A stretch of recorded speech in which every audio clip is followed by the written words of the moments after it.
The candlelight was merciless. It found every thread of gold woven through the amber silk, every crystal bead catching fire along the bodice, every inch of exposed collarbone that Seren Ashford had spent the last 20 minutes wishing she could cover. The gown was extraordinary. The gown was a disaster. The gown was absolutely catastrophically not hers. She pressed her back against a marble column and tried to disappear. It wasn't working. Across the Hatherley Ballroom, 300 of London's finest moved through the steps of a quadrille, their jewels glittering and their laughter rising like champagne bubbles toward the frescoed ceiling. Seren watched them with the desperate attention of a woman memorizing escape routes. The terrace doors were 30 feet to her left. The main entrance was blocked by a receiving line that had not thinned in an hour. The servants' corridor was somewhere behind the refreshment tables, but reaching it would require crossing the entire length of the room. In this dress, she would not make it 10 feet unnoticed. "You look like a fox who has wandered into a hunt," said a voice beside her. Seren inhaled sharply. She turned to find a young woman in pale rose silk, watching her with unconcealed curiosity. Dark hair, bright eyes, a smile that suggested she found Seren's discomfort genuinely entertaining. "I beg your pardon," Seren managed. "A fox," the woman repeated cheerfully.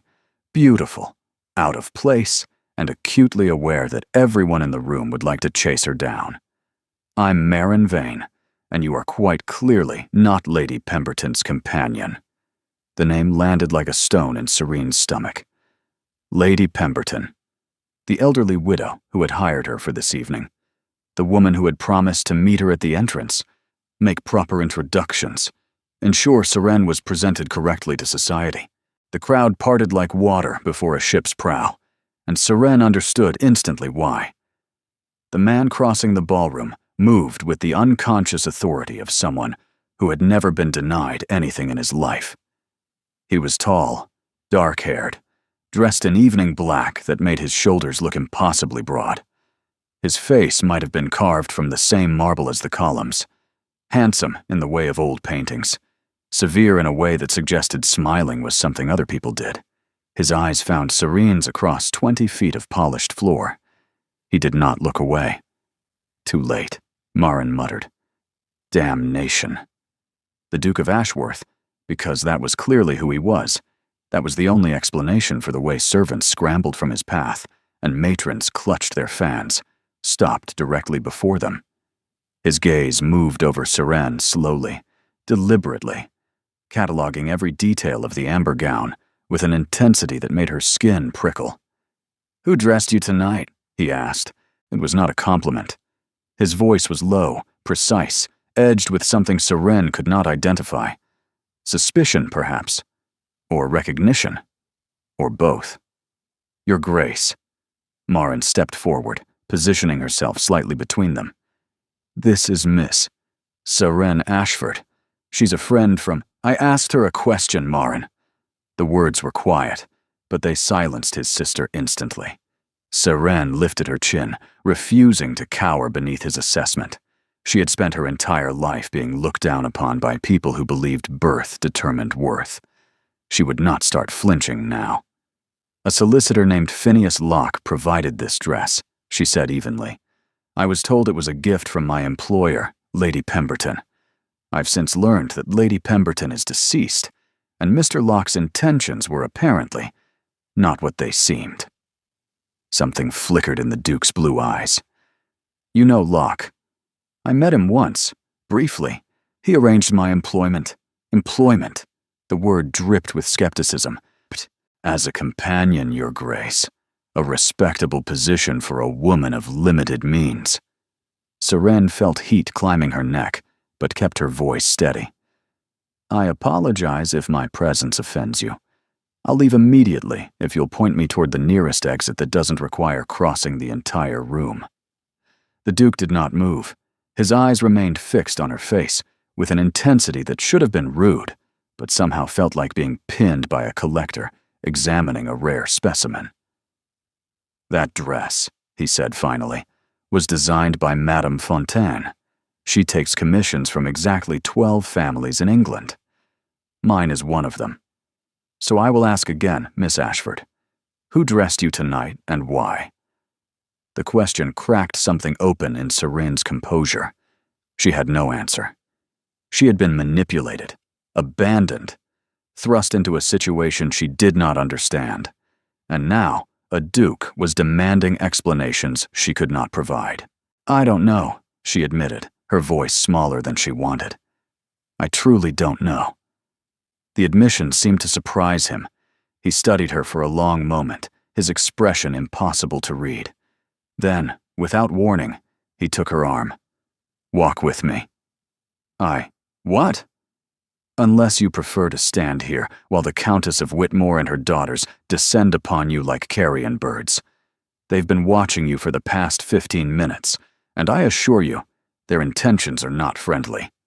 Serene glanced toward the refreshment tables and found 3 women in matching shades of violet, staring at her with undisguised hostility. The eldest held an opera glass. She let the Duke lead her away. He steered her through the crowd with practiced efficiency, acknowledging greetings with curt nods, but not stopping to converse. His hand at her elbow was firm, proprietary, sending an entirely different message to everyone who watched them pass. You're creating a scandal, Serene murmured. I'm creating a mystery. There's a difference. Is there? Scandal is messy and destructive. Mystery is useful. He guided her through a set of French doors onto a lamp-lit terrace. The night air was cool against Serene's flushed skin, carrying the scent of roses from the garden below. Mystery makes people pay attention. And right now, Miss Ashford, I need people paying attention to you. Serene pulled her arm free, turning to face him. I don't understand. No, I don't imagine you do. The Duke moved to the stone balustrade, his back to the ballroom's golden glow, until I discovered he was conducting schemes on the side using my name and resources. I've been trying to understand the full scope of his activities. Tonight, it seems, you've provided a valuable piece of that puzzle. I'm glad my humiliation serves a purpose. Something that might have been respect flickered across his face. You're angry. Good. You should be. But your anger won't help you survive the next hour. I don't need to survive anything. I need to leave. And go where? His question was soft, almost gentle. Back to your modest home, wherever that is. Back to waiting for another opportunity that may never come. Back to your brother and his endless schemes with men like Phineas Locke. Serene's hands trembled. She pressed them flat against the amber silk. You know nothing about my brother. I know Locke chose you deliberately. I know that dress was selected to catch my attention. I know someone wanted you in this ballroom tonight, dressed like a duchess, with no sponsor and no protection. The Duke stepped closer, his voice dropping. The question is why? And until we answer that question, leaving would be a mistake. We? Miss Ashford. He seemed to be choosing his words with unusual care. I find myself in need of someone exactly like you, someone unknown to society, someone intelligent enough to navigate complex situations, someone who has nothing to lose and everything to gain. Serene's pulse quickened dangerously. What exactly are you proposing? A partnership, temporary, mutually beneficial, and beginning immediately. His gaze locked with hers. There is a woman inside that ballroom who believes she will become my wife within the month. My grandmother has arranged it. Society expects it. And I would rather marry a lamppost. Despite everything, Serene felt her lips twitch. A lamppost. They're quiet, undemanding, and never attempt to redecorate. Your Grace, Lady Venetia Harcourt is suitable in every way that matters to the ton. She's beautiful, wealthy, and well-connected.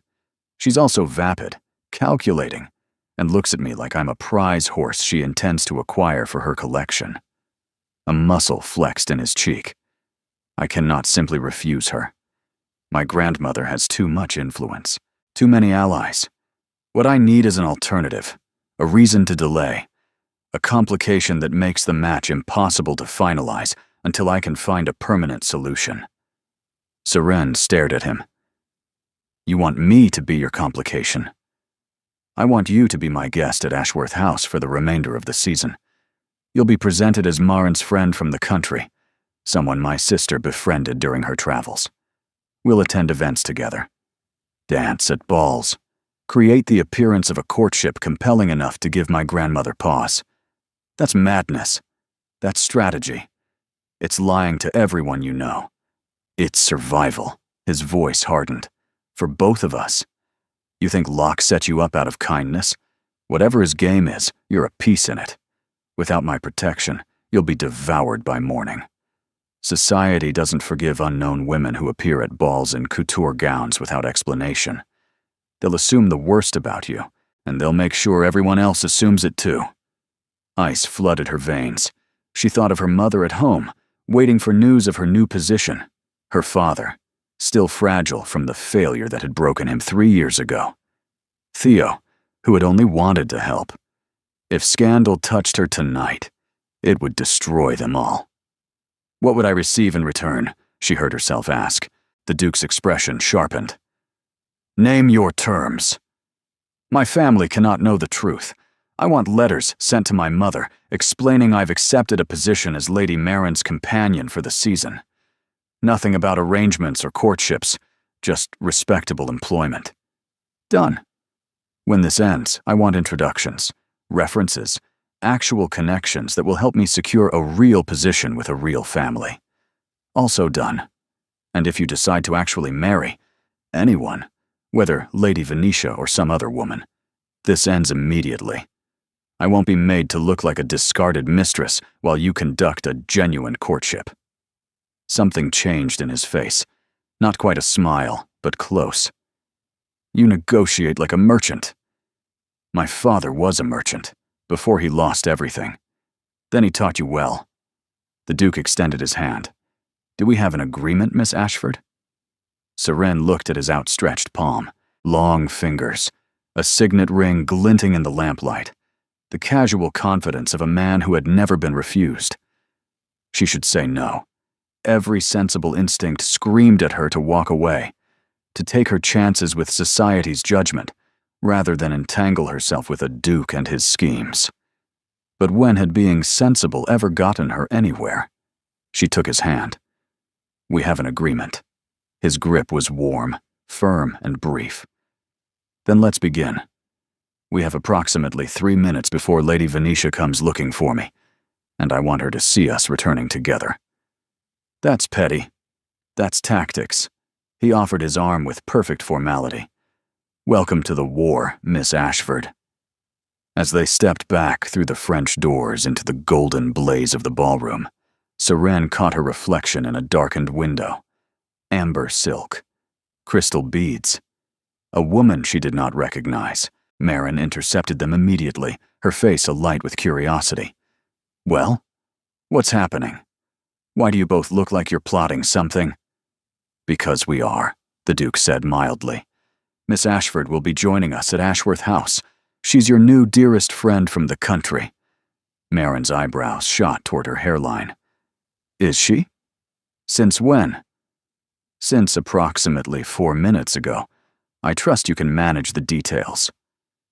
Catus, the Countess of Whitmore is approaching. Smile, both of you. And then they were surrounded. The next 30 minutes passed in a blur of introductions, carefully worded lies, and pointed questions that Seren fielded with growing desperation. No, she had never been to London before. Yes, she had known Lady Marin for quite some time. Their correspondence had been extensive. The dress? A gift from her late aunt. How tragic, the circumstances. How fortunate this visit. Through it all, the Duke remained at her side, a silent sentinel whose presence somehow made every lie more believable. When Lady Venetia finally appeared, blonde, beautiful, dripping in sapphires, his hand moved to the small of Seren's back. Your Grace. Lady Venetia's smile did not reach her eyes. I didn't realize you'd brought a guest this evening. Lady Marin's guest, the Duke corrected smoothly, though I confess Miss Ashford has quite captured my attention. The words landed like a slap. Serene felt Lady Venetia's gaze turn glacial, felt the temperature drop despite the warmth of 300 bodies. "How delightful," Lady Venetia said. "I look forward to becoming better acquainted." She swept away before anyone could respond. "That," Marin whispered, "was a declaration of war." "Excellent." The Duke's voice was perfectly calm. "Then we've accomplished exactly what we needed to." The carriage ride to Ashworth House was silent save for the rattle of wheels on cobblestones. Serene sat across from the vain siblings, trying to process the enormity of what she'd agreed to. Marin watched her with sympathetic curiosity. The Duke stared out the window, his expression giving nothing away. "You'll need everything," Marin said finally. "Dresses, gloves, accessories. We'll summon Madame Fontaine tomorrow. I can't afford—" "You're not paying." The Duke spoke without turning from the window. "Consider it an investment in the credibility of our arrangement. I don't want charity." "Then consider it a costume. You're playing a role, Miss Ashford. You need the wardrobe." Serene bit back her retort. He wasn't wrong, and arguing would only underscore how far out of her depth she truly was. Ashworth House rose from the darkness like something out of a fever dream. Pale stone, endless windows, columns that spoke of wealth so old it had forgotten how to be anything else. Servants appeared the moment the carriage stopped, opening doors, offering hands, moving with choreographed precision. "The Rose Guest Suite," the Duke told a severe-looking woman in black. "Miss Ashford will require a lady's maid as well." "Of course, Your Grace." Inside, the house was overwhelming. Marble floors, soaring ceilings, ancestral portraits watching from the walls with cold disapproval. Serene felt like a counterfeit coin dropped into a treasury. "Tomorrow," the Duke said as a maid appeared to lead her upstairs. "You'll meet my grandmother. She'll have heard about tonight by then. She'll want to assess you." "Assess me?" "She assesses everyone. It's how she maintains control." He paused, something flickering behind his careful mask. "Don't let her intimidate you, Miss Ashford. You've survived worse than one old woman's scrutiny." "You don't know what I've survived." "No." His eyes held hers for a moment that stretched too long. "But I intend to find out." The maid led her away before Serene could respond. The Rose Guest Suite was larger than her family's entire house. She stood in the center of the bedroom, turning slowly, taking in the four-poster bed with its silk hangings, the writing desk by the window, the fireplace already crackling with warmth. This was where she would live, while pretending to be courted by a duke. The absurdity of it hit her all at once. But tonight, in this beautiful room that wasn't hers, wearing borrowed silk against borrowed sheets, she allowed herself one moment of honesty. She was terrified. And somewhere deep beneath the fear, in a place she didn't dare examine too closely, something else stirred. The Duke had looked at her like she mattered. No one had looked at her like that in a very long time. She pushed the thought away, rolled onto her side, and waited for morning to come. It would arrive too soon. Morning came with ruthless efficiency. Serene woke to pale sunlight streaming through windows she didn't recognize, her body momentarily convinced she was still at home in the narrow bed she'd slept in since childhood. Then memory crashed over her. The ballroom, the dress, the Duke's cold blue eyes asking who dressed you tonight, and she sat up so quickly her head spun. Nell was already moving about the room, laying out a morning dress of soft sage green that Serene had certainly never seen before. "Lady Marin sent it up first thing," Nell explained, catching her confusion. "Said you'd need something proper to wear until your wardrobe arrives. She's already summoned Madame Fontaine for this afternoon." "How early is it?" "Just past 8, miss. The family takes breakfast at 9, but I thought you might want time to prepare." Time to prepare, as if any amount of time could prepare her for what lay ahead. Serene allowed Nell to help her dress, grateful for the maid's quiet competence. The sage dress fit surprisingly well. Maren must have guessed at her measurements with impressive accuracy. When she caught her reflection in the mirror, she saw a stranger. Hair neatly arranged, skin pale but composed, wearing clothes that actually suited her instead of faded hand-me-downs. The woman in the mirror looked like she belonged. The illusion would shatter the moment she opened her mouth. Breakfast was served in a sunny morning room overlooking formal gardens. Maren was already there, attacking a plate of pastries with enthusiasm that seemed characteristic. "You look human again," she announced as Seren entered. "Last night you looked like you might shatter at any moment. Sit, eat. The scones are exceptional, and Cook gets offended if they go untouched." Seren sat, allowing a footman to pour her tea. "Where is?" Caius takes breakfast at 6, then disappears into his study. He'll emerge for important meetings and mandatory social obligations, but otherwise exists primarily among his ledgers. Maren waved a hand dismissively. He's been worse since father died. Buries himself in work so he doesn't have to think about anything else. "Your father? When did he?" 8 months ago, suddenly, an illness no one expected. Maren's brightness dimmed momentarily. Caius was in Scotland on estate business. He didn't make it back in time. The words landed with weight. Seren thought of her own father, diminished, but still present, still breathing. "I'm sorry." "Everyone is sorry. It doesn't change anything." Maren's smile returned, but it was thinner than before. "What changes things is moving forward, which brings us to the matter at hand. You need to be prepared for grandmother." The Duke mentioned she would want to assess me. That's putting it mildly. The Dowager Duchess of Ashworth views assessment as an art form. She'll know everything about you within 5 minutes. Your background, your family's circumstances, exactly how unsuitable you are for her grandson. Maren leaned forward. The trick is not to pretend otherwise. She hates deception. What she respects is spine. Spine. Stand your ground. Be honest. Don't grovel. Maren's eyes sparkled. "I have complete faith in you. By the way, anyone who negotiates with Caius the way you apparently did has more than enough spine." "He told you about that?" "He told me you set conditions. 3 of them. My brother doesn't negotiate with anyone. The fact that he accepted your terms means you impressed him."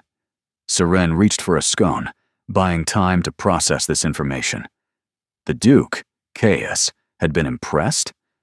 The thought warmed something in her chest that she immediately tried to smother. At precisely 10 o'clock, a footman appeared at the door. "The Dowager Duchess will receive Miss Ashford in the blue drawing room." Seren set down her teacup with careful control. Maren squeezed her hand.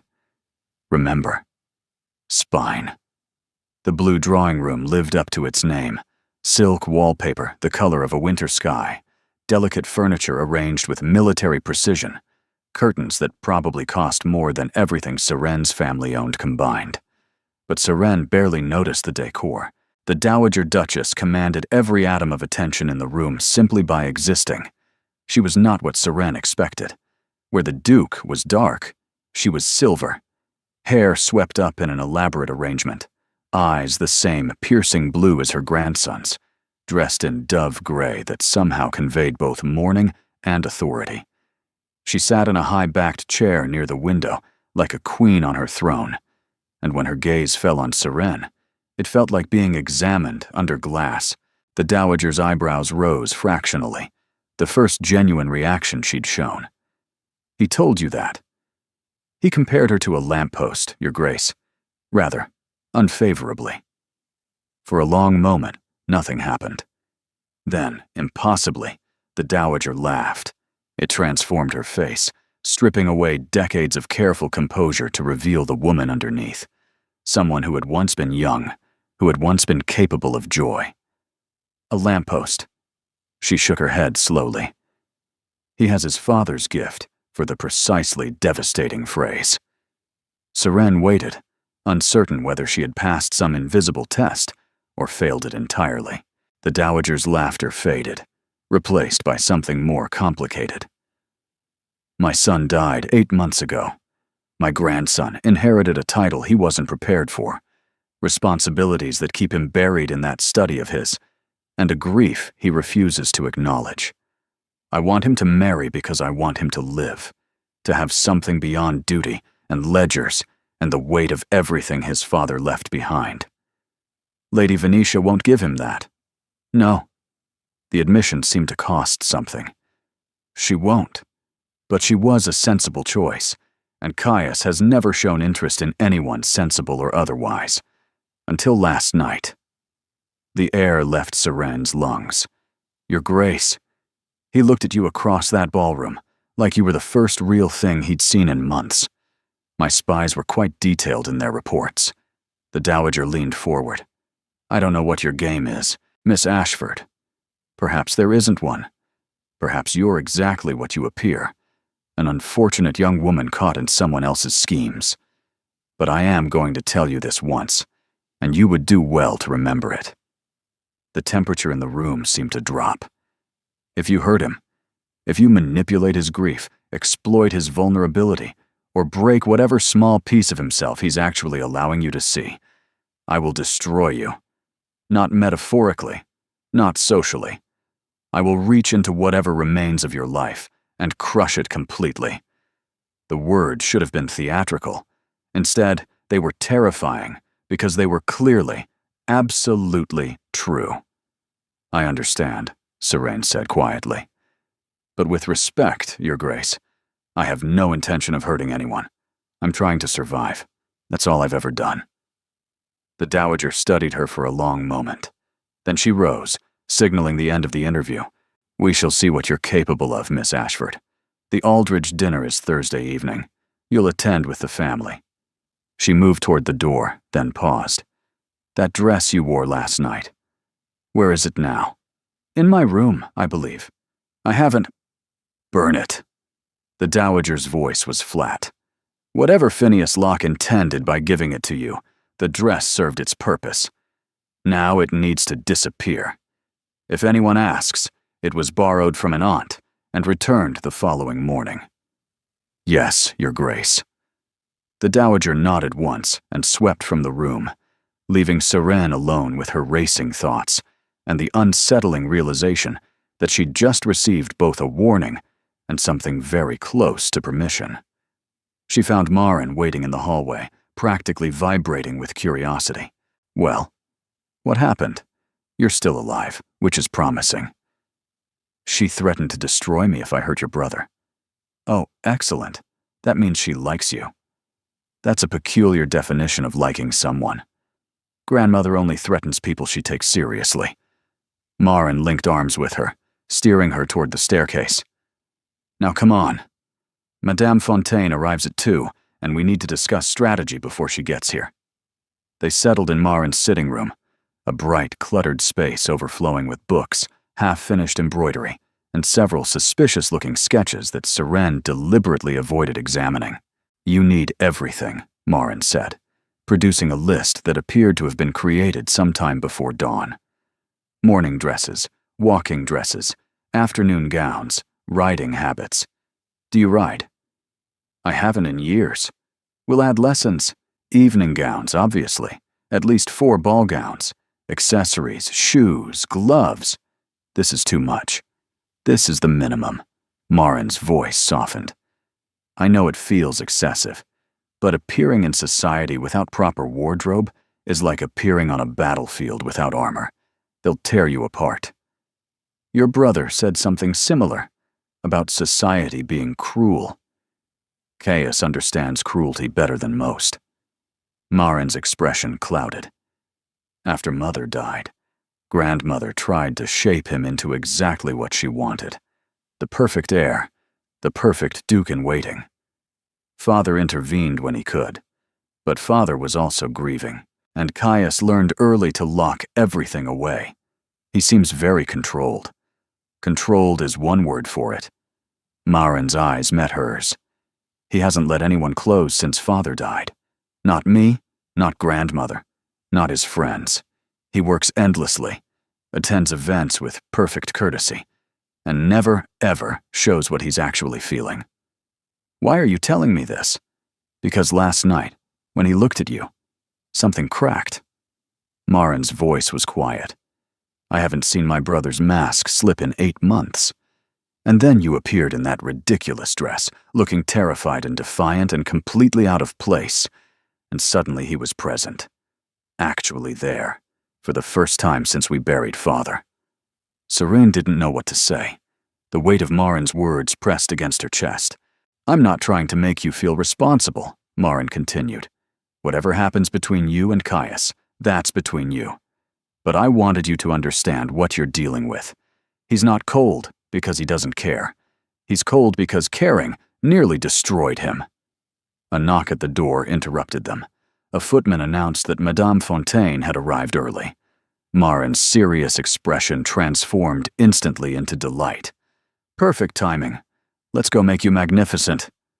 3 hours later, Serene stood on a small platform, while Madame Fontaine circled her like a shark scenting blood. The woman was terrifying, French, imperious, and possessed of opinions so strong they could probably be measured in force. She retreated to the library, a sanctuary she'd discovered during the afternoon's chaos, and sank into one of the leather chairs near the fire. The books surrounded her like old friends, their spines promising escape into worlds where she understood the rules. You survived. She startled at the Duke's voice. He stood in the doorway, still in his riding clothes, dust on his boots, his dark hair slightly disordered. He looked less polished than he had the night before, and somehow more human.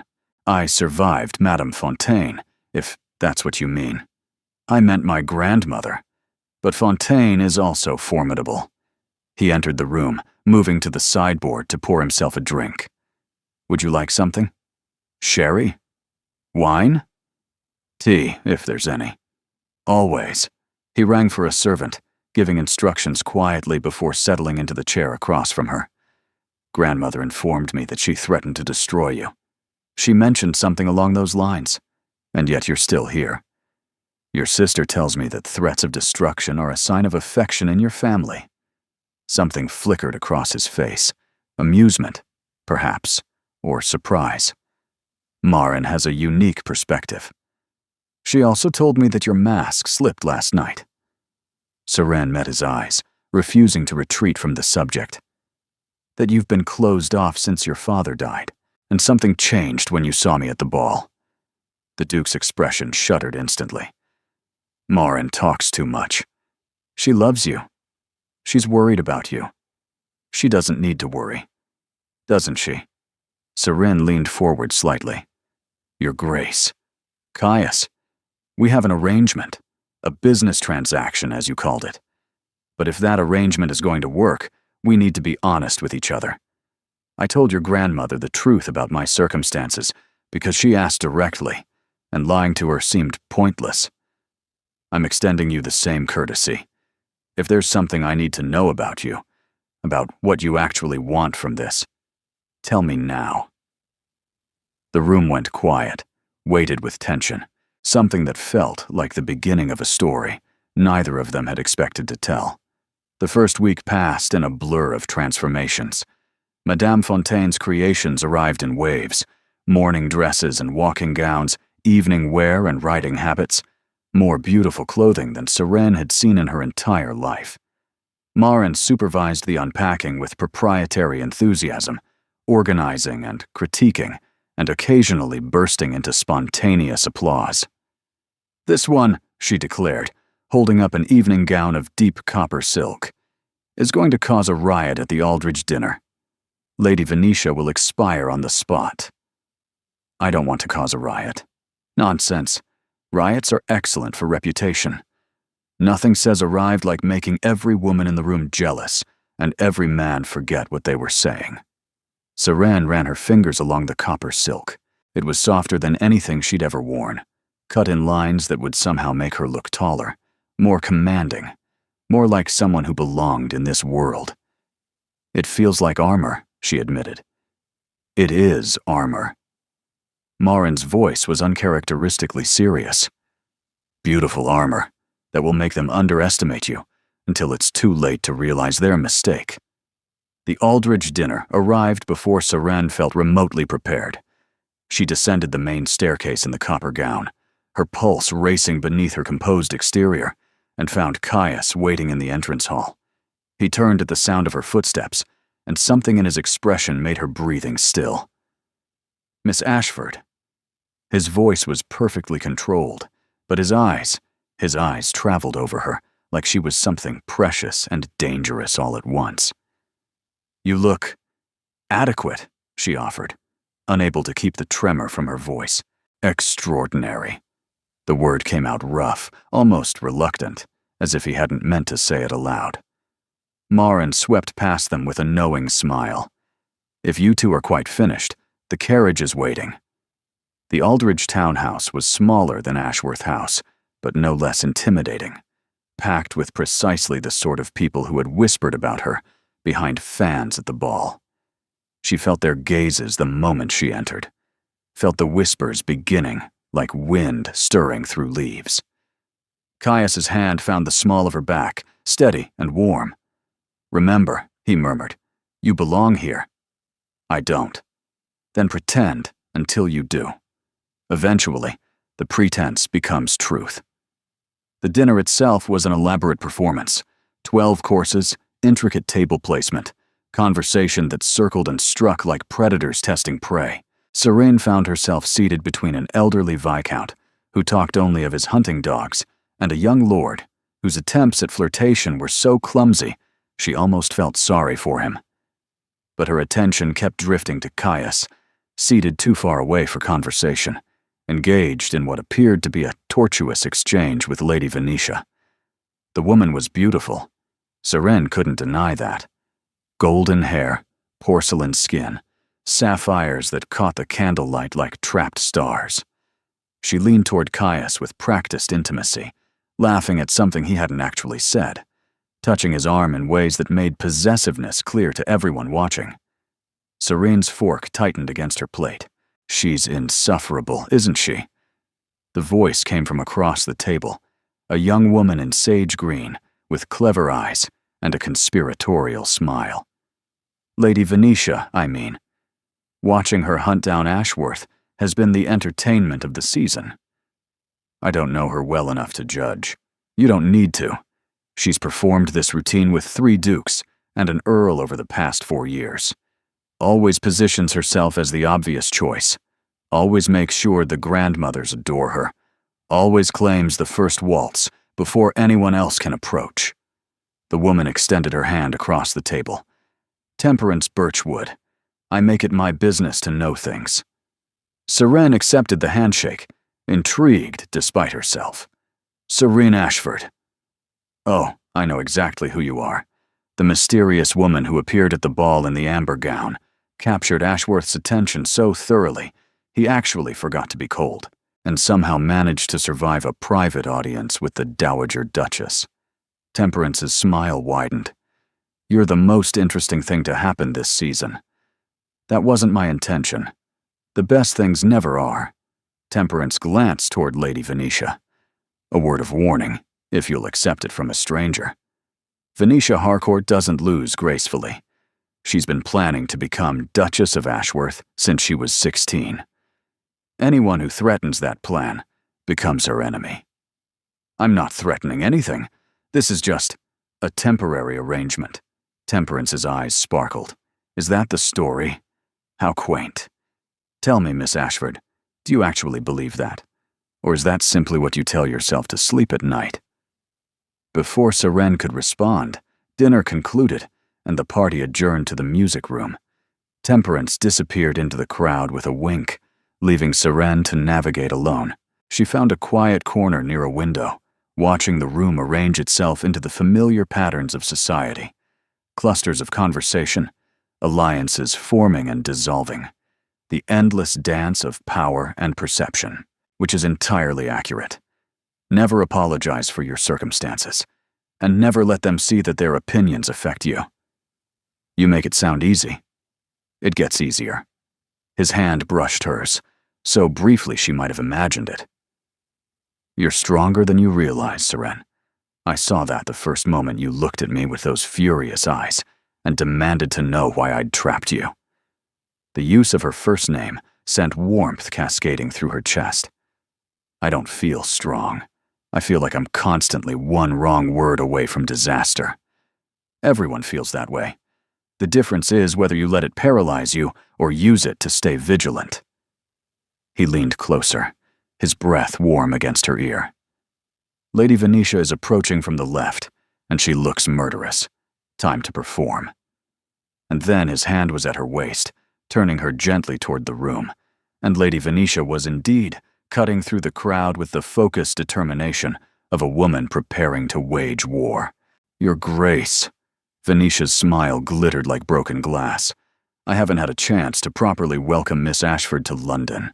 Such a charming story, becoming friends with Lady Marin at a lending library. It was a memorable meeting, Seren said evenly.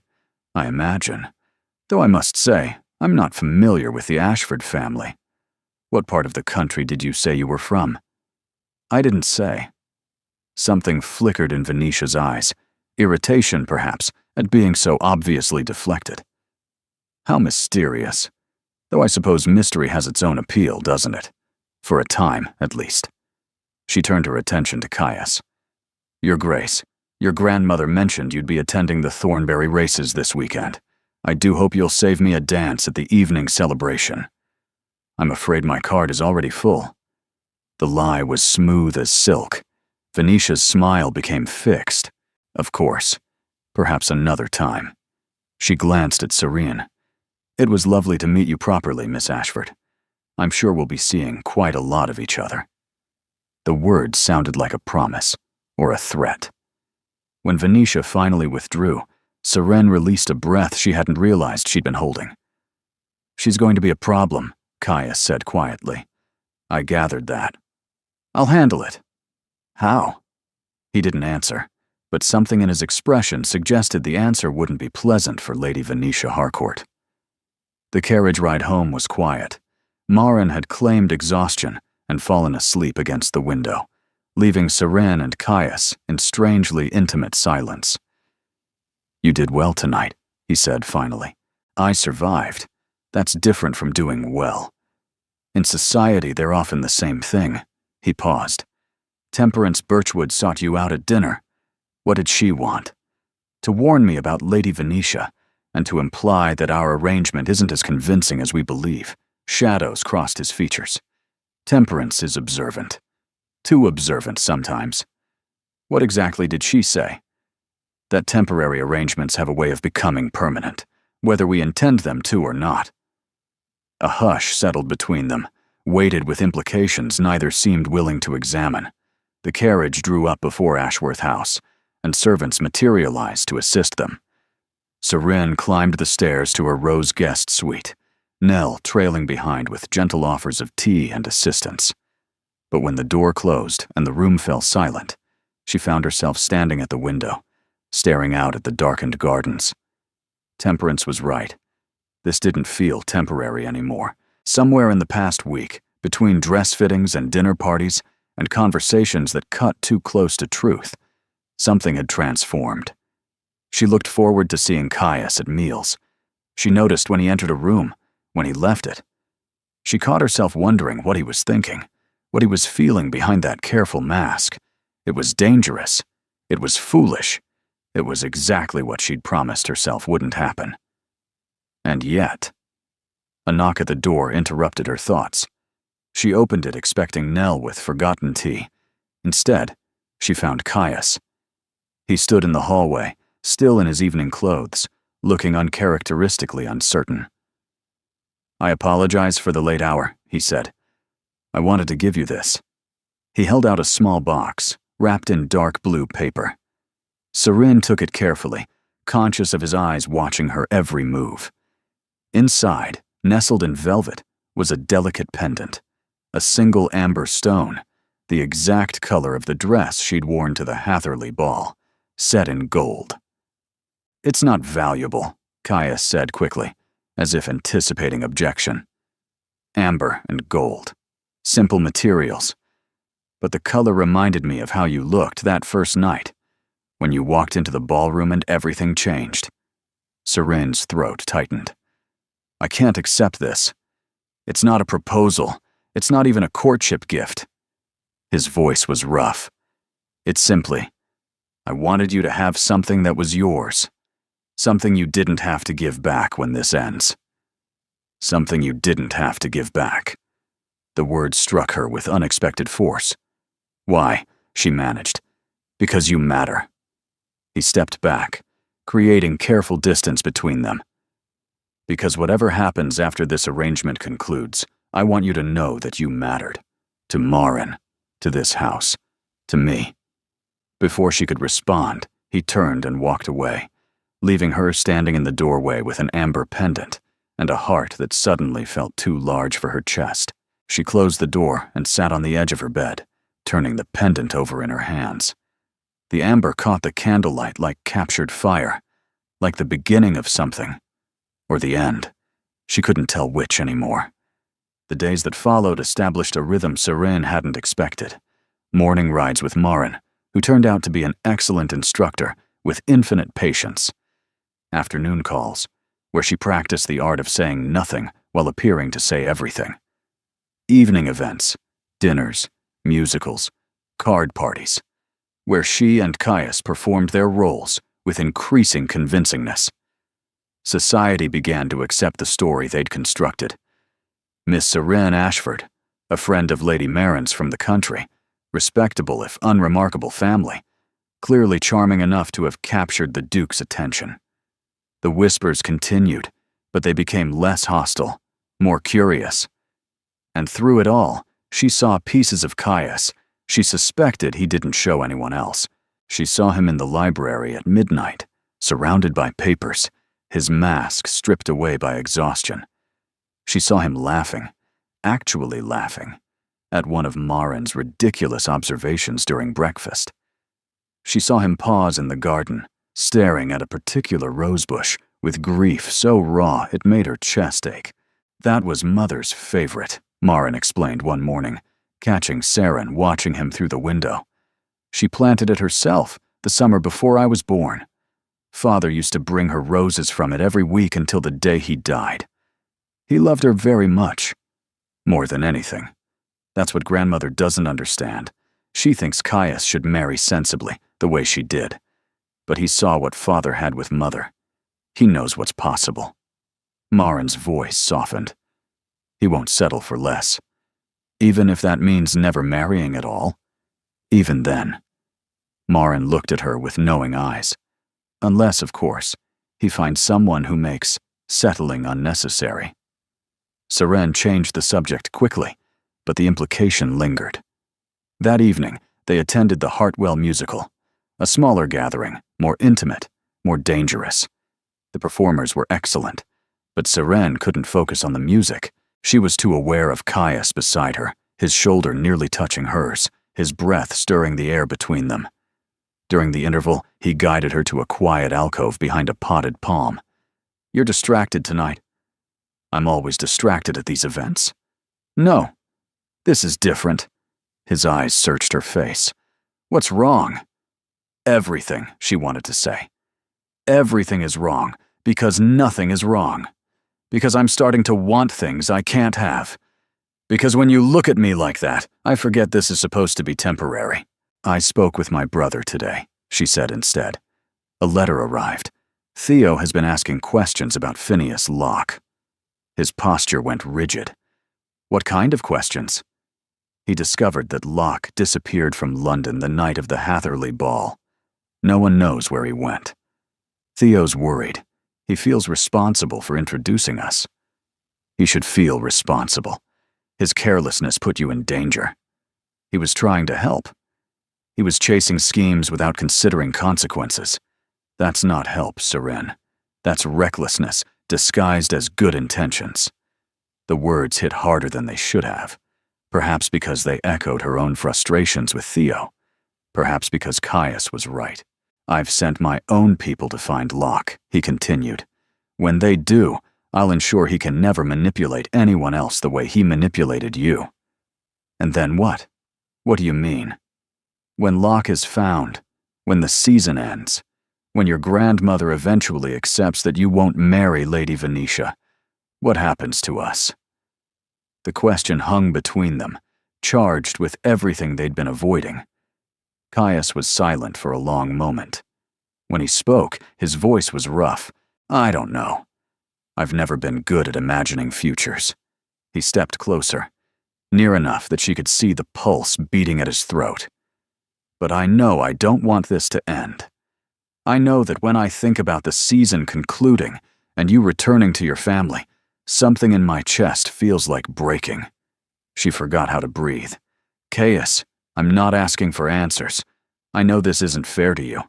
Making declarations when our situations are so unequal, when you depend on my protection. His hands clenched at his sides, as if physically restraining himself. But you asked what happens next, and I won't lie to you.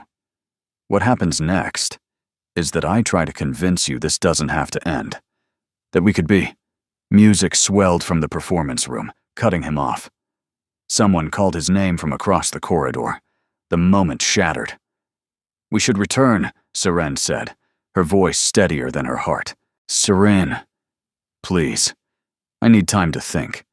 I don't know what to feel. He nodded slowly, pain flickering beneath his careful mask. They returned to their seats without touching, without speaking. The music washed over them, beautiful and meaningless. And Seren sat with her hands clasped in her lap, her pulse thrumming wildly, trying to understand how a temporary arrangement had become something neither of them knew how to end. That night, alone in her room, she clasped the amber pendant around her neck and stared at her reflection. The woman looking back wasn't the desperate, displaced creature who had stumbled into this arrangement a week ago. This woman wore confidence like a gown. This woman held her own against society matrons and jealous rivals. This woman had somehow, impossibly, made a duke fall for her. But falling wasn't the same as landing safely, and Seren still didn't know if she could survive the crash. The Thornberry Ball was the event of the season. Everyone said so. The invitations were coveted, the guest list exclusive, the decorations rumored to cost more than the annual income of a small village. Lord and Lady Thornberry opened their estate only once a year, and being seen there meant something. Being absent meant more. Seren stood before the mirror in her rose guest suite, barely recognizing the woman staring back. The gown was midnight blue, so dark it appeared black until the light caught it, revealing depths of color like the sky just before dawn. Silver embroidery traced constellations across the bodice and down the flowing skirt. Not random patterns, but actual stars, mapped with astronomical precision. Madame Fontaine outdid herself, Marin breathed from the doorway. You look like the night sky given form. I look like I'm trying too hard. You look like someone Lady Venetia should be terrified of. Marin crossed the room, adjusting a curl that had escaped its pin. Which, incidentally, she is. I heard from Temperance that Venetia has changed her gown 3 times, trying to outshine whatever you might wear tonight. That's absurd. She doesn't even know what I'm wearing. Exactly. The uncertainty is destroying her. Marin's smile was edged with satisfaction. Now come on. Caius has been pacing the entrance hall for 20 minutes, and Grandmother is threatening to leave without us. The carriage ride to Thornberry Manor was tense with anticipation. The Dowager sat in disapproving silence, her silver gaze occasionally flicking to Seren, as if reassessing her potential. Marin chattered about the guest list, who would attend, who would avoid whom, which alliances had changed since last season. And Caius watched Seren with an intensity that made her skin warm despite the evening chill. The first dance will be a waltz, he said, as they approached the manor's glowing windows. You'll dance it with me. Is that a request or a command? It's a statement of fact. His voice dropped, meant only for her. After tonight, no one will question whether our association is real. The words sent a shiver down her spine that had nothing to do with temperature. Thornberry Manor blazed with 1,000 candles, Crystal chandeliers cast rainbows across marble floors. Hothouse flowers perfumed the air with impossible sweetness. And everywhere, everywhere, were the watching eyes of society's elite. Serene felt those eyes tracking her the moment she entered on Caius's arm. The whispers began immediately, a susurrus of speculation that followed them through the receiving line, past the clusters of conversation, toward the edge of the dance floor, where couples were assembling for the opening waltz. "They're staring," Serene murmured. "Let them." Caius turned to face her, offering his hand with formal precision. "Dance with me." The orchestra struck the opening notes, and then they were moving. Serene had practiced waltzing with Marin's dancing master until her feet ached, and her dreams were filled with counts of 3. But nothing had prepared her for this, for Caius's hand at her waist, his fingers interlaced with hers, the way he guided her through the crowd, as if they were the only 2 people in the room. "You're counting again," he said softly. "I'm trying not to embarrass you. You couldn't embarrass me if you tried." His grip tightened almost imperceptibly. "Stop thinking about the steps. Look at me." She raised her eyes to his. The rest of the room dissolved. There was only Caius, the line of his jaw, the intensity in his blue gaze, the ghost of a smile playing at the corner of his mouth. He looked at her like she was extraordinary, like she was the answer to a question he'd been afraid to ask. "Better," he murmured. "Much better." The waltz carried them across the floor, turn after turn, until Serene forgot to be nervous. She forgot the watching eyes, the whispered speculation, and the elaborate performance they were supposed to be staging. She forgot everything except the warmth of his hand, and the steadiness of his lead, and the feeling that somehow, impossibly, she had found exactly where she belonged. The music ended. They stood at the center of the dance floor, breathing hard, neither moving to separate. "Serene," Caius said, his voice rough. "Your Grace." Lady Venetia's voice cut through the moment like a blade through silk. "How fortunate that the waltz has concluded. I believe you promised me the next dance." She stood beside them in a gown of ice-white satin, diamonds blazing at her throat, her smile brittle enough to shatter. Caius's face went rigid. "I made no such promise. Perhaps not explicitly, but your grandmother assured me you would be delighted to partner with me this evening." Venetia's gaze flicked to Serene. "Unless, of course, you intend to monopolize Miss Ashford's time entirely.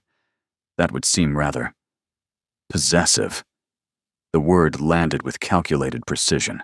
"I'm sure Miss Ashford can spare me for one dance." Venetia extended her hand, a clear challenge. "Unless she's afraid of what might happen without her supervision?" Serene's blood heated. "I'm not afraid of anything, Lady Venetia." "How refreshing. Then you won't mind if I borrow the Duke for a few minutes."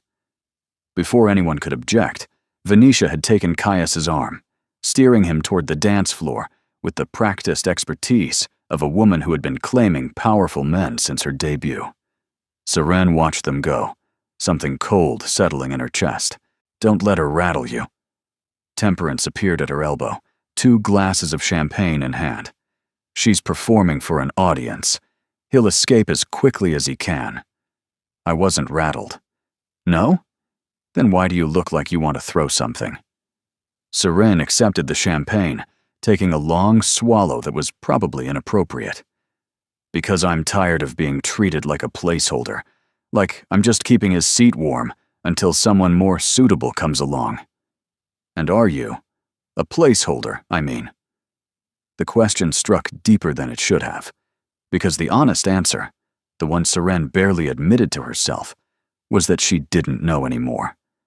What had started as an arrangement of convenience had become something else entirely.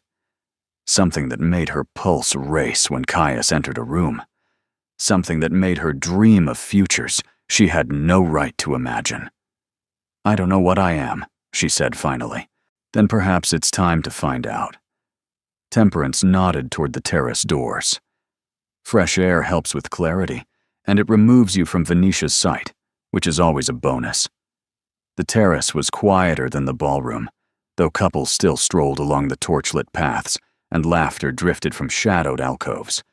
Seren found an empty bench near a stone fountain and sat, the midnight gown pooling around her like spilled ink. The stars above were the same ones embroidered on her bodice. Madame Fontaine's astronomical precision suddenly made sense. "May I join you?" She turned to find a man she didn't recognize. Handsome, dark-haired, dressed in evening clothes that fit too perfectly to be anything but expensive. "I'm afraid I don't. We haven't met." He settled onto the bench beside her without waiting for permission. "But I feel as though I know you, Miss Ashford. Your brother has told me so much about you." Dread pooled in her stomach. "You know Theo?" "We're business associates." The man's smile didn't reach his eyes. "My name is Phineas Locke." She was on her feet instantly, her chest constricting with fear. "Stay away from me." "That would be difficult. We have so much to discuss." Locke remained seated, perfectly relaxed, as if her terror was of no consequence. "The dress you're wearing, for instance. Madame Fontaine's work is always exceptional, isn't it? I wonder if the Duke knows how much he's spending to costume his little distraction." "I'm not his distraction. Aren't you?" Locke's voice dripped with false sympathy. "Poor Miss Ashford. You've been playing pretend so long you've forgotten the truth. You're a pawn, my dear. A tool to keep Lady Venetia at bay while Ashworth avoids his responsibilities. When the season ends, you'll be discarded like the temporary amusement you are." "You don't know anything about us." "I know everything." He stood slowly, moving closer despite her retreat. "I know the Duke has been investigating me since the Hatherley ball. I know his people have been asking questions in places they shouldn't. And I know that if he continues to interfere with my business, there will be consequences. Is that a threat? It's a prediction." Locke's smile widened. "Tell His Grace that I'll be watching.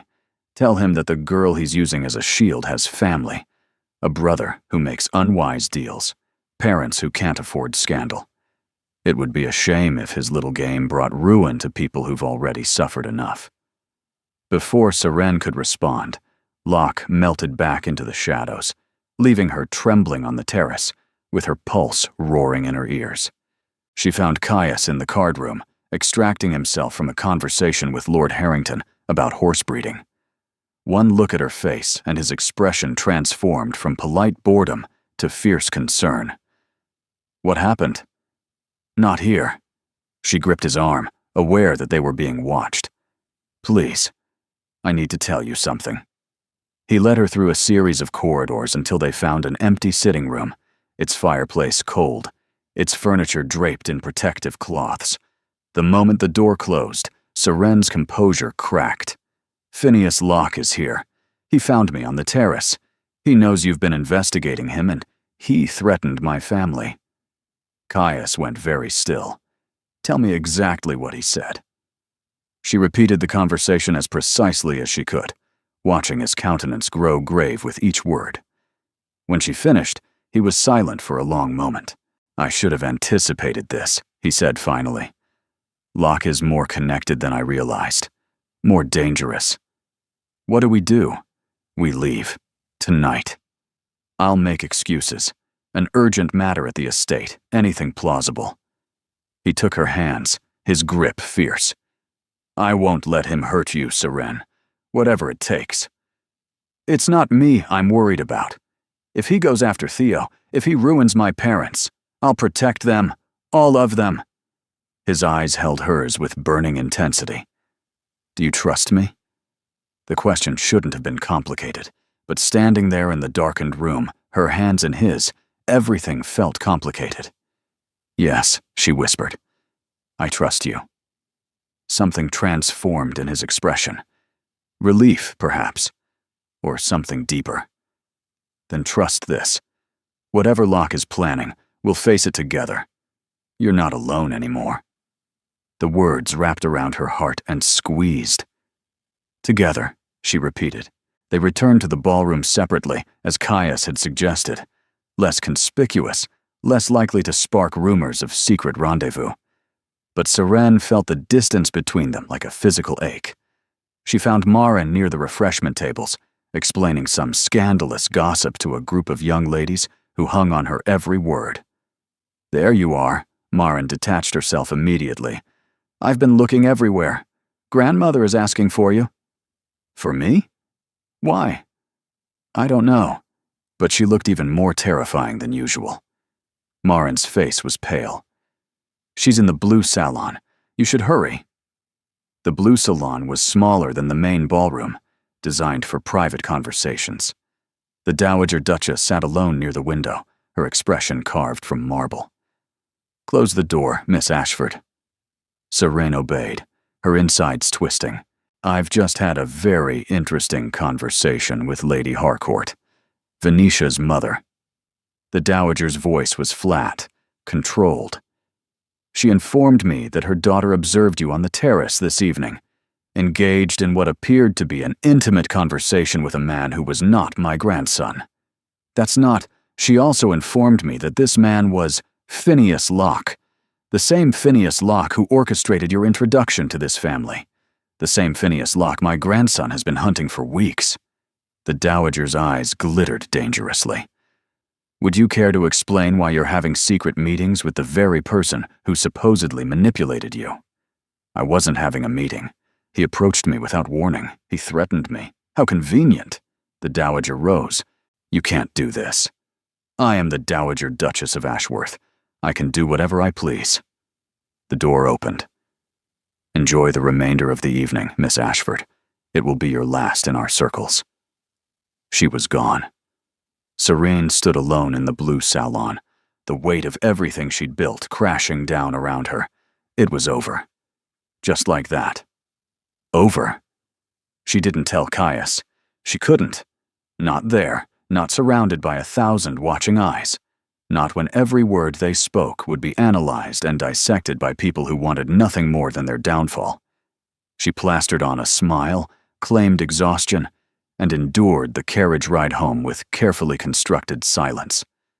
Maren watched her with worried eyes, but didn't press. Caius watched her with something more complicated. Concern edged with frustration, as if he could sense her withdrawal and didn't understand its source. When they reached Ashworth House, Seren excused herself immediately. "I'll see you in the morning," she said, the words hollow even to her own ears. "Seren." Caius caught her arm before she could flee up the stairs. "Something's wrong. Tell me." "I'm just tired." "You're lying." The bluntness should have stung. Instead, it almost broke her. "Please," she whispered. "Just let me go. Tonight. We'll talk tomorrow." His teeth clenched, but he released her arm. She climbed the stairs without looking back. In her room, Nell waited with tea and gentle efficiency. Seren changed into her nightclothes mechanically, allowed her hair to be brushed and braided, answered questions with monosyllables, until even Nell's patience was exhausted. "You should rest, miss. Whatever's troubling you will seem clearer in the morning." But Seren knew that wasn't true. The morning would bring departure, disgrace, the end of everything she'd been foolish enough to hope for. She sat by the window until the candles burned low, watching the garden below transform into a silver dream beneath the moon.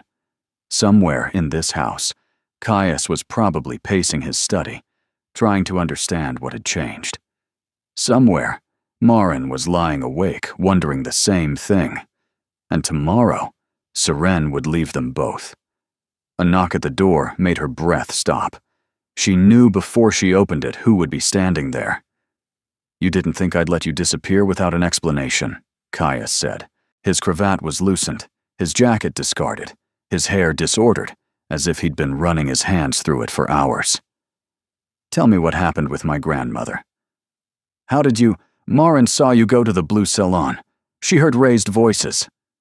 He stepped inside without waiting for invitation. "What did she say to you?" "It doesn't matter." "It matters to me." He closed the door behind him, his presence filling the room. "Everything about you matters to me." The words cracked something open in Seren's chest. She's sending me away. The confession came out raw, painful.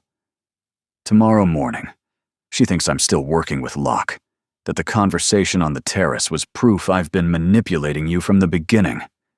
His face clouded. That's absurd. Lady Venetia saw us together.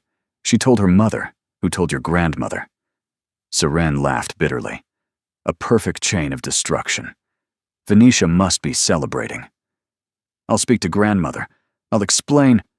Explain what? That you trust me? Seren shook her head. She doesn't trust me, Caius. She never has. She's been waiting for proof that I'm exactly what she feared. A schemer, a manipulator, someone using you for her own ends. That's not what you are. How do you know? The question tore out of her, raw with desperation. You've known me for weeks. Weeks.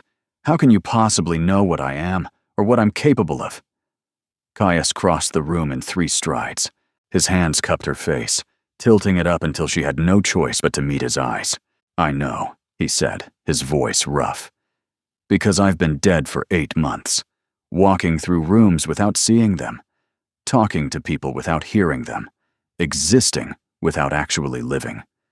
And then you appeared in that ridiculous amber dress, terrified and furious, and so completely alive. And something in me woke up. Caius, I know because when you laugh, I want to be the one who caused it. I know because when you're hurting, I feel it in my chest, like my own pain. I know because the thought of you leaving, of never seeing you again, makes me want to tear this house down to its foundations. Tears spilled down her cheeks. That's not...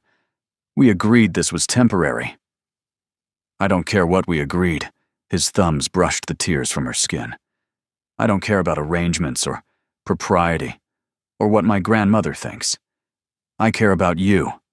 Only you. And I'm not letting her send you away. You can't stop her. Watch me. And then his mouth was on hers. The kiss was nothing like she'd imagined. Not gentle, not hesitant, not the careful exploration of 2 people testing boundaries. It was fire. It was desperation.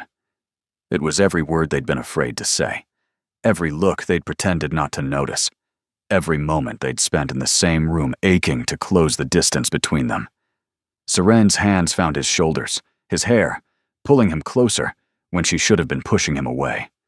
His arms wrapped around her waist, lifting her onto her toes, holding her against him like she might disappear if he let go. When they finally broke apart, both breathing hard, his forehead rested against hers. Tell me to stop, he whispered. Tell me this is wrong, and I'll walk away right now. I can't, because it's not wrong, because I don't want you to stop. She pressed her palm to his chest, feeling his heart thunder beneath her touch. I don't want any of this to stop, and that terrifies me. Why? Because I know how it ends. Her voice cracked. You're a duke. I'm nobody. Eventually, the season will end. Or your grandmother will win. Or society will become too much. And you'll realize that I'm not worth the fight. You're worth everything. You say that now. I'll say it tomorrow. I'll say it next month and next year, and for the rest of my life if you'll let me. He pulled back just enough to meet her eyes. Seren, I'm not offering you an arrangement anymore. I'm not asking you to perform a role. I'm asking you to stay. Really stay. As something more than a guest. As something more than a distraction. As what then? The question hung between them, weighted with implications that made her head spin.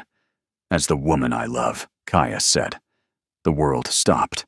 You can't, she started. I can. I do. His gaze never wavered. I love you, Seren Ashford. I love your courage and your temper, and the way you refuse to be intimidated by anyone, including me. I love that you negotiate like a merchant and think like a strategist and kiss like you're drowning and I'm air. A sound escaped her, half laugh, half sob. This is madness. Probably. But it's also the truest thing I've ever felt. He took her hands, pressing kisses to her knuckles. I know I'm asking too much. I know the obstacles seem insurmountable. But I'm telling you that I will fight my grandmother, fight society, and fight anyone who tries to separate us. The only thing I can't fight is you. So tell me what you want." What did she want?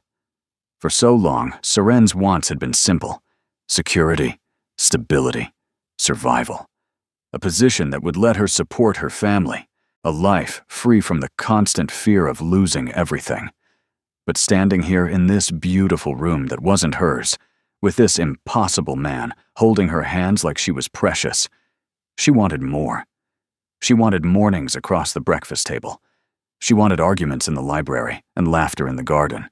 She wanted to watch him emerge from his grief, slowly, beautifully, like a flower forcing its way through frozen ground. She wanted him. "I want to stay," she whispered. "I want to believe this is real. It's real." He kissed her again, softer this time, a promise. "I'll make you believe it." They stood there until the candles guttered, until the moon moved past the window, until Seren's racing thoughts finally slowed to something approaching peace. "Your grandmother," she said eventually. "She won't accept this. She'll have to. And Locke? He threatened my family. He's not going to stop just because Locke will be handled." Caius's expression hardened. "I've been too passive, waiting for information, playing defensive. That changes now. By the end of the week, Phineas Locke will no longer be a threat to you or anyone else." "How?" "Trust me." She did. God help her, she did. "What happens tomorrow?" she asked. "When your grandmother expects me to leave?" "Tomorrow, we tell her together. We explain that the arrangement has changed, that this is no longer about convenience or strategy, that I've made my choice, and that choice is you." She'll be furious. She'll adapt. He tucked a strand of hair behind her ear, the gesture achingly tender. "Grandmother respects strength. When she sees that we're united, that neither of us will back down, she'll find a way to accept it. She has no other option." Seren wasn't as certain. "Miss Ashford." A footman appeared at her door. "His Grace requests your presence in the morning room. The Dowager Duchess is also in attendance." The moment had arrived. She descended the stairs on legs that wanted to tremble and refused to let them. The morning room was bright with sunshine that felt like a mockery. Caius stood by the window, tension visible in every line of his body. The Dowager sat in her usual chair, her expression carved from marble. And Marin, wonderful, loyal Marin, hovered near the door, her face pale with anxiety. "Close the door, Miss Ashford." The Dowager's voice was ice. "We have matters to discuss." "Grandmother," Caius started. "I was speaking to Miss Ashford." The Dowager didn't take her eyes from Seren. "I believe I made myself clear last evening. Your presence in this house is no longer welcome. Have you made arrangements for your departure?" "She's not leaving." Caius moved to stand beside Seren, his hand finding hers. "I've made my decision. Your decision." The Dowager's laugh was like breaking glass. "Your decision is to throw away your reputation, your family's legacy, everything your father worked for, all for a woman you've known less than a month?"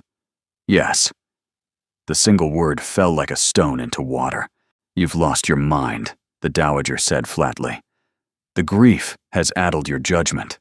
This woman has clearly manipulated. This woman has done nothing but endure your scrutiny with grace, navigate impossible situations with courage, and tell me truths I needed to hear when everyone else was too afraid to speak." Caius's voice hardened. "You don't know her, grandmother. You've never tried to know her. You've only tried to find reasons to dismiss her." "I'm trying to protect you." "From what? From happiness? From feeling something real for the first time since father died?" He released Seren's hand, only to step toward his grandmother, his posture confrontational. "You say you want me to live again. Well, Seren makes me want to live. She makes me want to wake up in the morning and face whatever the day brings." Can Lady Venetia say the same? The Dowager's face reddened. Lady Venetia is appropriate. Lady Venetia is a fortune hunter dressed in sapphires. She looks at me like I'm a title to be acquired, not a person to be loved. And you know it. You've always known it.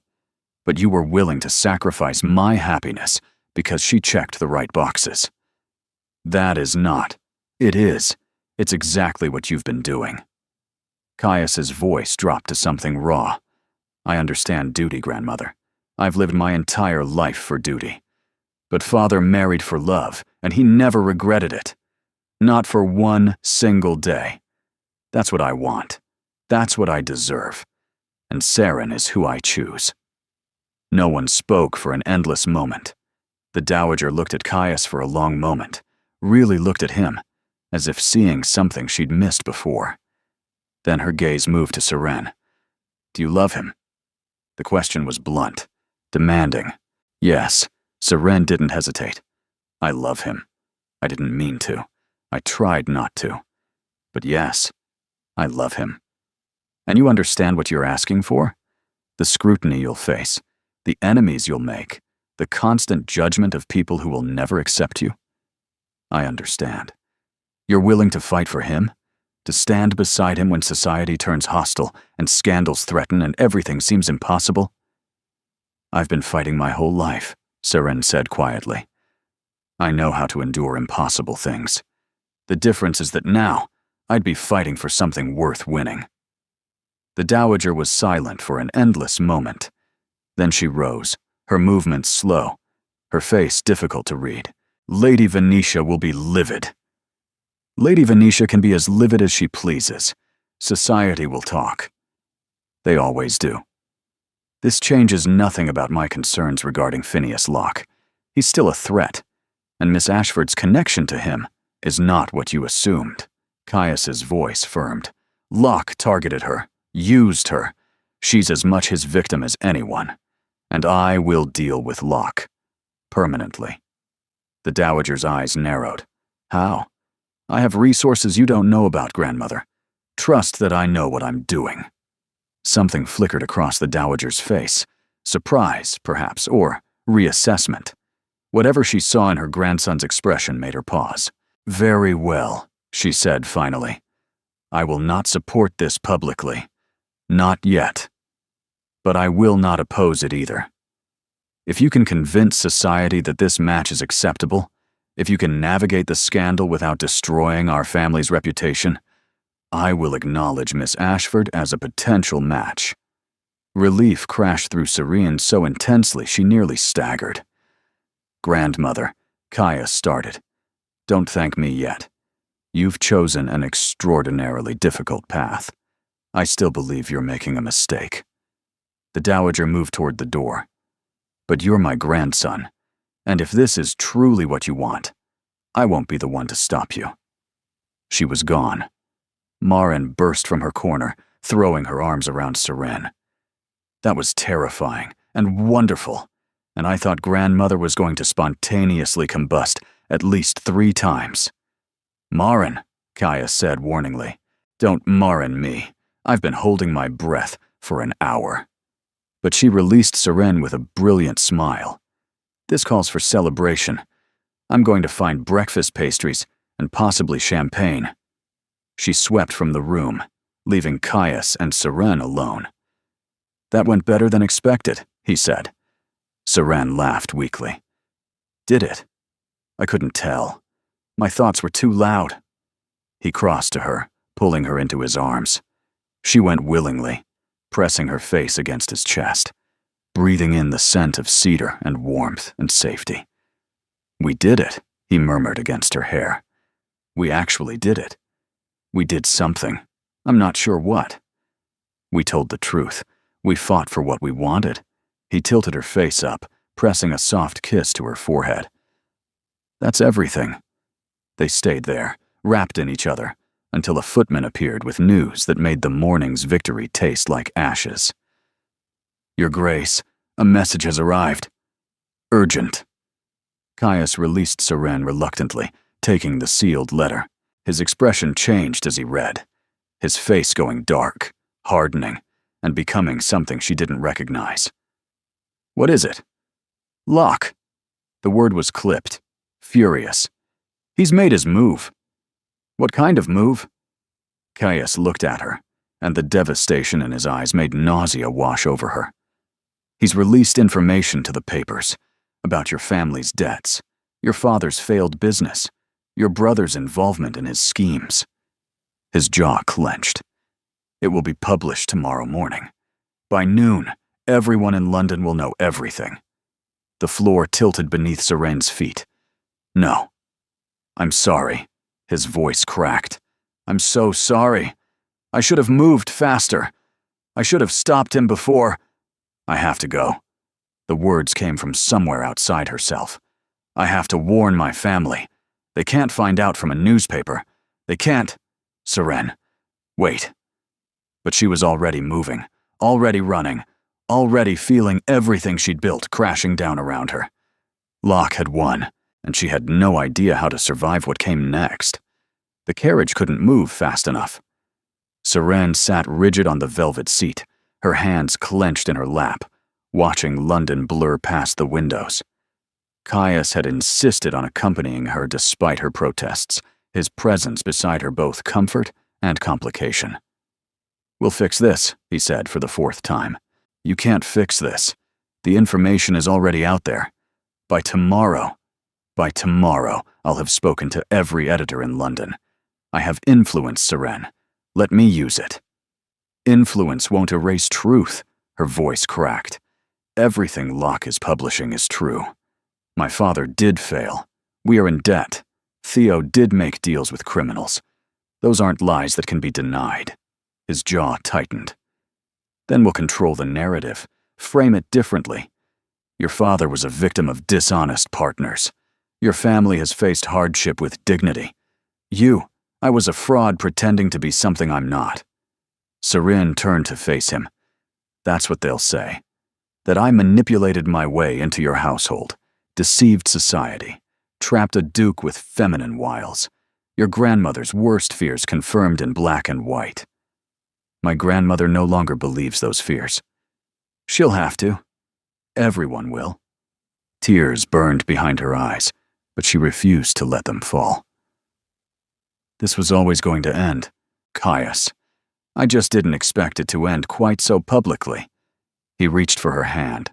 She let him take it, drawing what comfort she could from the warmth of his grip. "Listen to me," he said, his voice low and fierce. "I don't care what the papers print. I don't care what society whispers. I told you last night that I love you, and I meant it. That doesn't change because of scandal." "It should." "It doesn't." He lifted her hand to his lips, pressing a kiss to her knuckles. "We'll face this together. That's what I promised, and that's what I'll do." The carriage stopped before a modest townhouse in an unfashionable part of the city. Serene's childhood home, smaller and shabbier than she remembered, with paint peeling from the shutters and the front garden overgrown with neglect. Her mother opened the door before Serene could knock. "Sweetheart." The word broke something in Serene's chest. "I received your letter this morning. I've been watching the window for hours." "Mama." She fell into her mother's arms, the familiar scent of lavender and laundry soap overwhelming her composure completely. "I'm so sorry. I'm so terribly sorry. Hush now. Come inside. We'll sort everything out." The interior was exactly as Serene remembered. Worn furniture arranged with desperate dignity. Books stacked on every surface. Her father's chair positioned by the window, where he spent most days now, staring at nothing. He looked up when she entered. Something stirred in his eyes. Recognition? Pain. The ghost of the father he'd been before everything collapsed. Serene. His voice was rougher than she remembered. "You look different, Father." She crossed to kneel beside his chair, taking his weathered hands in her gloved ones. "I need to tell you something that's going to be difficult to hear." "The papers." His voice was flat. "We already know." Serene's blood ran cold. "How?" "A man came this morning, said he wanted to give us warning before the storm." Her mother's voice tightened. He seemed very pleased with himself. Locke. The bastard had come here personally to twist the knife. Saren's mother sat down heavily, her hand pressed to her chest. Her father studied Caius with eyes that were clearer than Seren expected. You're the Duke of Ashworth. I am. And you want to marry my daughter, the daughter of a failed merchant, the sister of a boy who makes deals with criminals. I want to marry Seren, the woman who walked into a ballroom full of predators and refused to be devoured. The woman who negotiated with me as an equal and made me remember what it felt like to be alive. Caius's voice rang with conviction. Her family's circumstances are irrelevant. Her character is everything. Pretty words. True words. Caius met her father's gaze without flinching. I know I'm asking you to trust a stranger. I know my world has given you no reason to believe its promises. But I swear to you, on my father's memory, on everything I hold sacred, I will protect your daughter. I will honor her. I will spend the rest of my life proving worthy of her. The stillness stretched. Then, impossibly, Seren's father laughed. It was rusty, broken. The laugh of a man who'd forgotten how. Well, he said, at least you've got spine.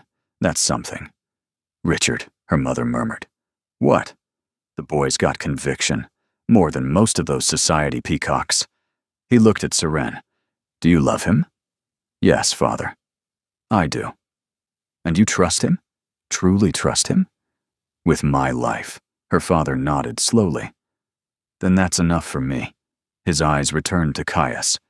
But if you hurt her, if you discard her once the novelty wears off, I may be a broken old man, but I'll find a way to make you regret it. Understood, sir. Good. Now someone tell me what we're going to do about this Locke business. They spent the next hour planning. Caius outlined his resources, solicitors, investigators, connections in Parliament who owed him favors. He explained that Locke's activities extended beyond manipulation of innocent women. There were financial crimes, forgeries, schemes that touched some of London's most powerful families. If we can expose him before the papers expose us, Caius said, the narrative shifts. Your family becomes victims of a criminal conspiracy, not subjects of scandal. Can you do it in time? Seren asked. I've had people working on this for weeks. The evidence is nearly complete. I just need to accelerate the timeline. He stood, determination hardening his features. Stay here with your family. I'll return tomorrow with news. Caius. He kissed her forehead, quick and fierce. Trust me. Then he was gone. Seren spent the night in her childhood bedroom, smaller and colder than she remembered, staring at the ceiling and wondering if hope was wisdom or foolishness. Her mother brought tea at midnight. You really love him, she said, settling on the edge of the narrow bed. It's written all over your face. Is that so obvious? To a mother? Yes. Her fingers brushed Seren's hair, the gesture achingly familiar. He's different from what I expected. A duke. I imagined someone cold, distant, someone who would use you and discard you. He's not like that. No, he's not. Her mother smiled softly. He looks at you the way your father used to look at me, before everything went wrong, like you're the center of something he didn't know was missing. Seren's throat tightened. What if it doesn't work? What if Locke wins and everything falls apart? Then we'll survive, the way we've always survived. Her mother's hand found hers. But I don't think that's going to happen. I think your duke is going to move heaven and earth for you, and I think you're going to let him. Is that wrong? Letting someone fight for me? That's not weakness. And at the bottom of the article, a single line that made Seren's knees buckle. Evidence provided by the office of His Grace, the Duke of Ashworth, whose own household was targeted by Mr. Locke's schemes. He'd done it. Caius had actually done it. A carriage arrived 20 minutes later. Not his usual vehicle, but something grander, the formal coach bearing the Ashworth crest, driven by liveried servants in full regalia. The door opened, and Caius stepped out. He looked exhausted, triumphant, utterly beautiful. "It's over," he said. "Locke is in custody. His confederates are being rounded up as we speak. The papers are printing retractions and corrections.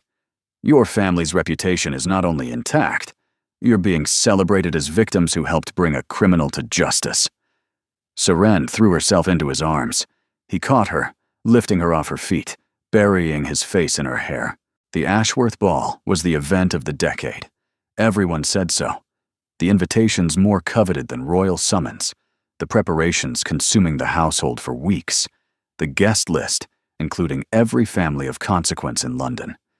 The Dowager Duchess had personally overseen every detail, and while she claimed it was simply her duty as hostess, Seren suspected something more. She was making a statement. The Rose Guest Suite had become Seren's domain months ago, but tonight she barely recognized it. Madame Fontaine had outdone herself.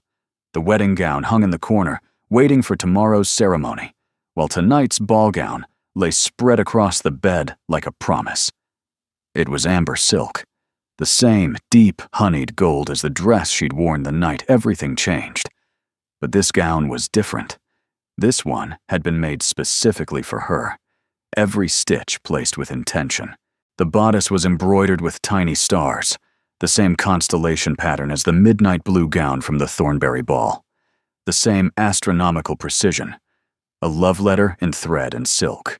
"You're going to devastate him," Marin said from the doorway. "In the best possible way. That's the goal. I still can't believe this is actually happening.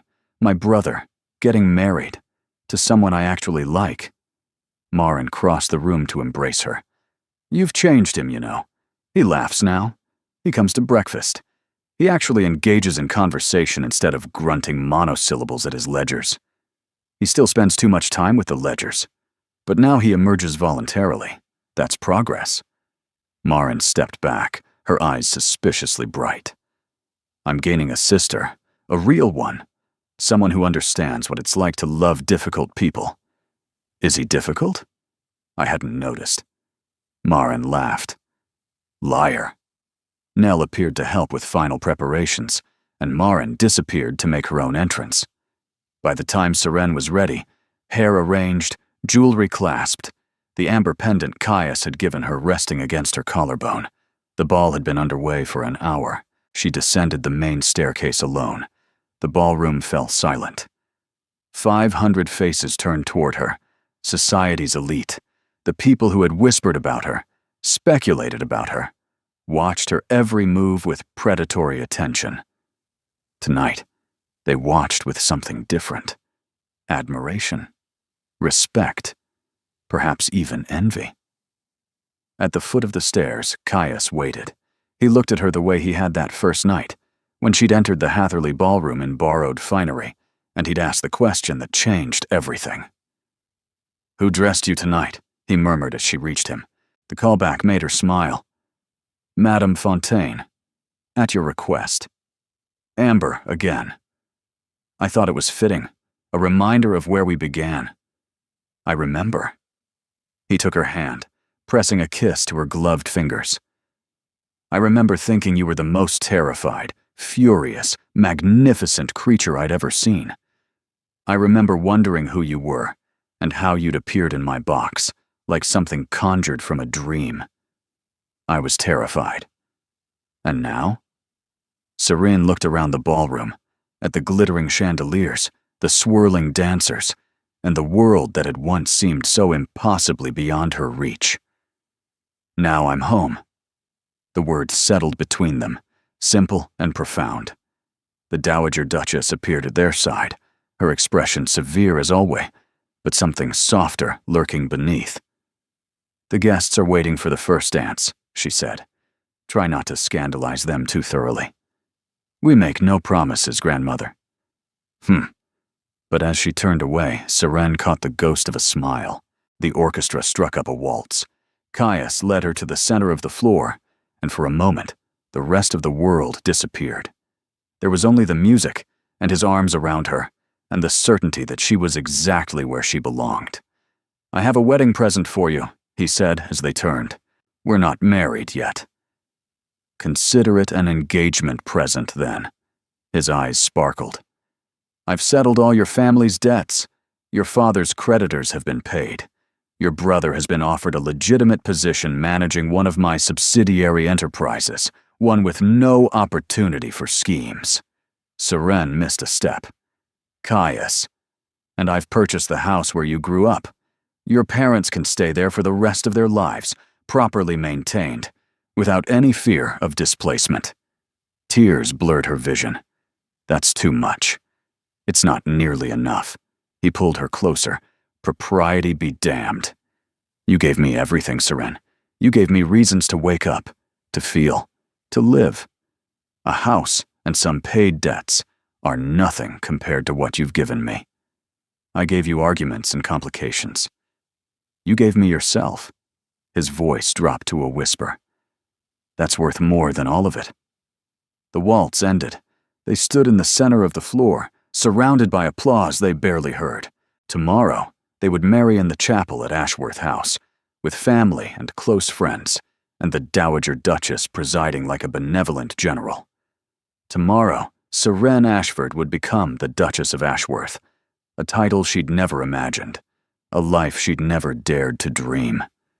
But tonight, there was dancing, and champagne, and the man she loved looking at her like she was the answer to every question he'd ever been afraid to ask. 6 months later, winter had settled over Ashworth House like a soft blanket, frost painting the windows, fires crackling in every hearth. Seren sat in the library, her library now, as much as it had ever been anyone's, reading a letter from her mother. "Dearest Seren, your father smiled today. A real smile, not the ghost we've grown accustomed to. He was reading in the garden. Yes, he goes to the garden now.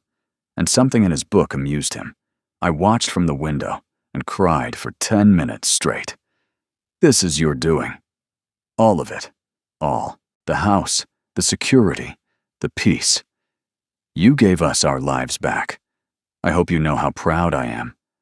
Not because you married a duke, though that doesn't hurt, but because you became someone who fights for what she loves and never, ever gives up.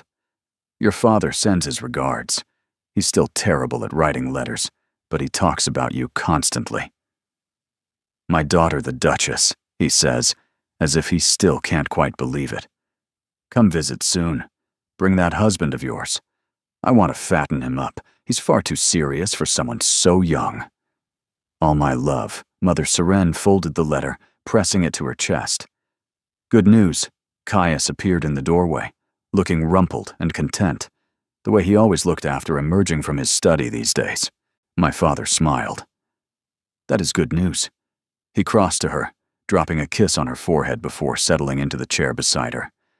I have some news as well. Oh? Phineas Locke was sentenced this morning. 15 years transportation.